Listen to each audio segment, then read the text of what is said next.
Welcome back to civil tech. Machine ഡ്രോയിങ്ങിലെ screw thread എന്ന് പറയുന്ന പോർഷൻ ആണ് നമ്മൾ ഇന്ന് ഡിസ്കസ് ചെയ്യാൻ പോകുന്നത്. Screw threads. Screw thread is a form obtained by cutting a continuous helical groove on the cylinder surface. ഒരു cylindrical സർഫസിൽ കൂടെ ഹെലിക്കൽ ഗ്രൂവ്സ് കട്ട് ചെയ്തെടുക്കുമ്പോൾ കിട്ടുന്ന കമ്പോണന്റിനെയാണ് സ്ക്രൂ ത്രെഡ്സ് എന്ന് പറയുന്നത്. Purpose of screw threads. Main purpose എന്ന് പറയുന്നത് ഈ രണ്ട് പാർട്സിനെ തമ്മിൽ ഹോൾഡ് ചെയ്ത് വെക്കാൻ വേണ്ടി ഹെൽപ്പ് ചെയ്യുന്നുണ്ട്, പവർ ട്രാൻസ്മിറ്റ് ചെയ്യുന്നുണ്ട്, മെഷർമെന്റ് കൺട്രോൾ ചെയ്യും, ലോഡ് ലിഫ്റ്റ് ചെയ്യാറുണ്ട്. Nomenclature of screw threads. അതിൽ ഇമ്പോർട്ടൻ്റ് ആയിട്ടുള്ള ടേംസ് നോക്കാം. ആദ്യം ഡയമീറ്റർ. മേജർ ഡയമീറ്റർ ഉണ്ട്, പിച്ച് ഡയമീറ്റർ, മൈനർ ഡയമീറ്റർ. പിന്നെ രണ്ട് ആംഗിൾ ഉണ്ട്, ത്രെഡ് ആംഗിൾ ഉണ്ട്, ഹെലിക്കൽ ആംഗിൾ ഉണ്ട്. Then crest, root, pitch, flank. ഇത്രയുമാണ് ഇമ്പോർട്ടൻ്റ് ആയിട്ടുള്ള ടേംസ്. ഇനി ഡീറ്റെയിൽ ആയിട്ട് നോക്കാം. Major diameter. It is the largest diameter of an external or internal screw threads.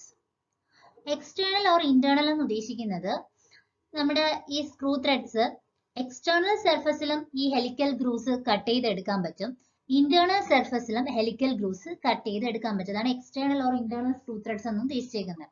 അതുപോലെ തന്നെ മേജർ ആയതുകൊണ്ട് എന്താണ്, ഫിഗറിൽ കാണുമ്പോൾ തന്നെ അറിയാം എക്സ്റ്റേണൽ ഉള്ളതാണ് ഏറ്റവും ലാർജസ്റ്റ് ഡയമീറ്റർ എന്ന് പറയുന്നത് മേജർ ഡയമീറ്റർ ആണ്. ഈ മേജർ ഡയമീറ്ററിനെ outside diameter, nominal diameter, crest diameter എന്ന് പറയുന്നുണ്ട്. It is also called outside diameter, nominal diameter or crest diameter. Screw is specified by the diameter. Okay. Minor diameter. Minor diameter എന്ന് പറയുമ്പോൾ ഇത് smallest diameter ആണ്. അതിലും എക്സ്റ്റേണലും internal screw threads ഒക്കെ possible ആണ്. അതുപോലെ തന്നെ ഇതിനെ നമ്മൾ കോർ ഡയമീറ്റർ അല്ലെങ്കിൽ റൂട്ട് ഡയമീറ്റർ എന്ന് പറയുന്നു. It is the smallest diameter of an external or internal screw threads. It is also called root diameter or core diameter. Pitch diameter. Pitch diameter എന്ന് പറയുമ്പോൾ ഈ പറയുന്ന മേജറിനും മൈനർ ഡയമീറ്ററിന്റെയും ഇടയിൽ വരുന്ന പോർഷനെയാണ് നമ്മൾ എന്ത് പറയുന്നത്, ഇടയിൽ വരുന്ന ആ ഡയമീറ്ററിനെയാണ് നമ്മൾ പിച്ച് ഡയമീറ്റർ എന്ന് പറയുന്നത്. കറക്റ്റ് ഫിഗർ കാണുമ്പോൾ തന്നെ നിങ്ങൾക്ക് അറിയാൻ പറ്റും, ഫിഗറിൽ കൊടുത്തിട്ടുണ്ട് പിച്ച് ഡയമീറ്റർ. ഓക്കെ, ഇനി ഇത് വേറൊരു രീതിയിലും വേണമെങ്കിൽ പറയാം. നട്ടും ബോൾട്ടും ജോയിന്റ് ചെയ്യുമ്പോൾ അതിന്റെ നട്ട് റിഡ്ജസ് കണക്ട് ചെയ്തിട്ടുള്ള ഡയമീറ്ററിനെയും പിച്ച് ഡയമീറ്റർ എന്ന് പറയുന്നു. Okay, it is the diameter at which ridges of the bolt are in complete touch with the ridge of the nut. It is also called effective diameter. Pitch. Pitch എന്ന് പറഞ്ഞാൽ ഒരു ത്രെഡിന്റെ ഒരു point മുതൽ അടുത്ത point വരെയുള്ള ഡിസ്റ്റൻസിനെയാണ് നമ്മൾ pitch എന്ന് പറയുന്നത്. കറക്റ്റ് ഇതിൽ ഡയമെൻഷൻ ചെയ്തിട്ടുണ്ട് പിച്ചിന്റെ. ഇത്രയും പോർഷനെയാണ് നമ്മൾ പിച്ച് എന്ന് പറയുന്നത്. ഇനി വേണമെങ്കിൽ നമുക്ക് പറയാം അഡ്ജസന്റ് ആയിട്ടുള്ള ആ ഒരു റൂട്ടിനും ക്രസ്റ്റുകളോ തമ്മിലുള്ള പാരലൽ ഡിസ്റ്റൻസിനെയും പിച്ച് എന്ന് പറയാം. It is distance from A point on one thread is corresponding point on the next thread measured to its axis. Lead.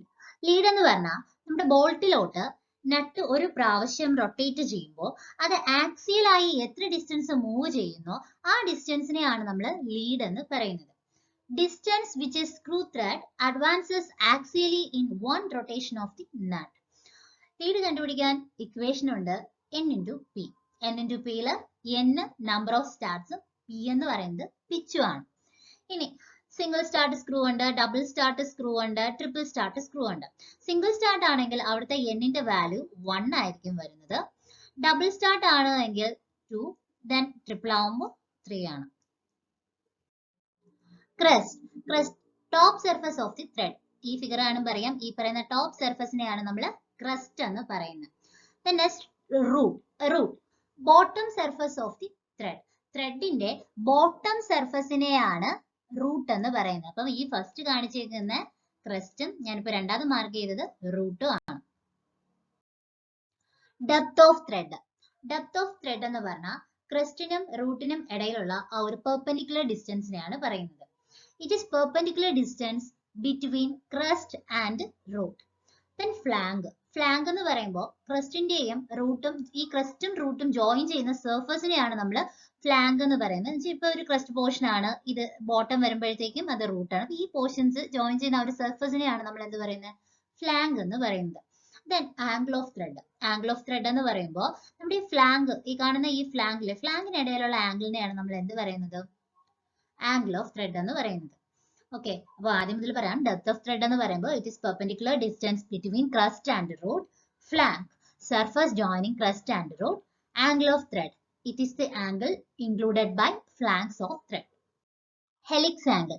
Helix angle എന്ന് പറയുമ്പോൾ ത്രെഡിനടുത്തുള്ള ഒരു പെർപെൻഡിക്കുലറുമായി മേക്ക് ചെയ്യുന്ന ആംഗിൾ ആണ്. Angle that the thread make with plane perpendicular to thread axis. Types of screw threads. Screw ത്രെഡ്സിന്റെ types പറയുമ്പോൾ left hand ത്രെഡ്സും ഉണ്ട്, റൈറ്റ് ഹാൻഡ് ത്രെഡ്സും ഉണ്ട്. ഇത് പറയുന്നത് ഈ സിലിണ്ടറിന് ചുറ്റും ഹെലിക്കൽസ് റാപ്പ് ചെയ്യുന്നതിന്റെ ബേസിലാണ്. റൈറ്റ് ഹാൻഡ് ത്രെഡ്സ് എന്ന് പറയുമ്പോൾ അത് റാപ്പ് ചെയ്തിരിക്കുന്നത് ക്ലോക്ക് വൈസ് ഡയറക്ഷൻ ആയിരിക്കും. Left hand anticlockwise ഡയറക്ഷനിലായിരിക്കും ഉണ്ടായിരിക്കുക. Then basic profile of screw threads ആണ്. മെയിൻ ആയിട്ട് രണ്ട് ബേസിക് പ്രൊഫൈൽ ആണ് സ്ക്രൂ ത്രെഡ്സിനുള്ളത്, വി ത്രെഡും സ്ക്വയർ ത്രെഡും. വി ത്രെഡ് എന്ന് പറയുന്ന ഒരു ട്രയാങ്കുലർ ഫോമിലായിരിക്കും ഉണ്ടായിരിക്കുക. സ്ക്വയർ ത്രെഡ് എന്ന് പറയുമ്പോൾ ഇതിന്റെ സൈഡ്സ് ആക്സിസിന് പെർപെൻഡിക്കുലർ ആയിട്ട് കട്ട് ചെയ്യുന്നതിനെയാണ് നമ്മൾ സ്ക്വയർ ത്രെഡ്സ് എന്ന് പറയുന്നത്.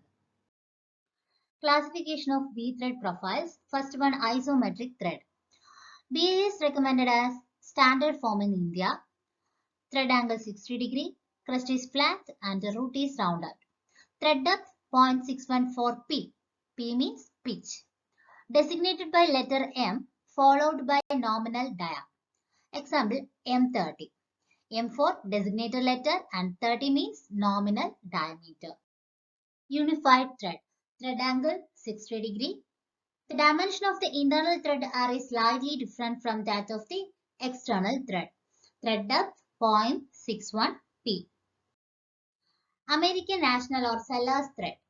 Thread angle 60 degree. Crest and root are flats. Thread depth 0.6495 P. P means pitch. British Standard Whitworth thread or BSW thread. Thread angle 55 degree. Crest and roots are rounded. Thread depth 0.6403 P. Used in electrical goods. British Association thread. Thread angle 47.5 degree. Crest and root are rounded. Thread depth 0.6 times pitch. Next classifications. Square thread. Thread angle 0 degree. Threaded depth on width 0.5 times of pitch for transmitting power or motion. It's a maximum efficiency designated by SQ followed by nominal diameter and pitch values. Used for screw jacks, wide hands and process. Acme thread. Acme thread is the most important thread. Trapezoidal thread with angles 29 degree. Thread depth 0.5 times of pitch. Thickness at crest 0.37 P. Used for lathe, lead screws, power transmission devices. Knuckle thread. Thread angle 30 degree. Thread depth 0.5 times of pitch. Has a completely rounded profile. More resistance to wear and tear. Used for valve spindles, railway carriage, coupling. Buttress thread. Thread angle 45 degree. Thread depth 0.75 times of pitch. Power transmission in one direction only. Buttress threads are stronger. Used to carpentry vices, barrel housing in anti-aircraft gun. ഇനി ഒന്ന് രണ്ട് questions നമുക്ക് നോക്കാം. In a single start thread, option A, lead is equal to pitch, pitch is double lead, lead is double pitch, lead is half of pitch. Answer, lead is equal to pitch. Already നമ്മൾ പറഞ്ഞ കാര്യം തന്നെയാണ്. Second question, a screw is specified by its major diameter, minor diameter, pitch diameter, pitch. Answer, major diameter. Pitch of a 3-start thread is the lead divided by 1, 2, 3, 4. Answer, 3. Fourth question, the included angle for Acme thread in degrees is option A 29, option B 45, option C 90, option D 60. Answer 29. Fifth question. The distance a screw thread advances axially for on complete revolution. Head, lead, pitch, tail. Answer lead.